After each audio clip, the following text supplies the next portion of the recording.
더불어민주당과 정부가 코로나19 손실보상법에 소급 적용을 명시하지 않는 대신에 업종별로 한 차례 더 재난지원금을 지급하기로 했습니다.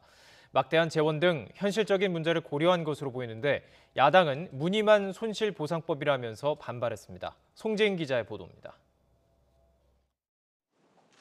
더불어민주당과 정부가 코로나19 손실보상법의 소급 적용을 사실상 하지 않기로 결론 내렸습니다. 정부의 방역 조치에 따른 자영업자 손실은 법 시행 이후의 경우만 보상한다는 겁니다. 더 이상 소급 적용 문구 하나로 실질적 보상과 지원이 늦어지는 일이 있어서는 안 됩니다. 지난해 8월 첫 영업 제한 조치를 내린 때부터 누적된 손실을 그에 걸맞게 보상하는 건 무엇보다 재정 부담이 크다고 판단한 것으로 보입니다. 여기에 소급 적용을 둘러싼 위헌 논란과 이미 세 차례 이뤄진 재난지원금과의 중복 지급 논란도 영향을 미쳤습니다. 보상의 개념으로 지원했던 부분에 있어서는 일종 이렇게 환급해야 된다는 거. 이렇게 되면 얼마나 복잡하고 정서적 맞지 않다.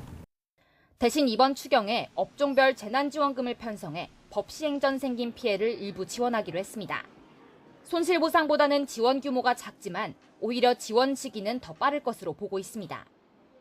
자영업자별 소득을 파악하는 건 빨라야 10월인데 재난지원금은 추석에 지급할 수 있기 때문입니다. 당정은 지원 대상도 행정명령을 받은 24개 업종 외에 여행, 공연 같은 경영위기 업종 10개까지 확대했다고 밝혔습니다. 폭넓고 두텁고 신속하게 피해 지원 방식으로 소급의 의미를 담는 것이 현재 소상공인들에게 실질적으로 도움이 되겠다.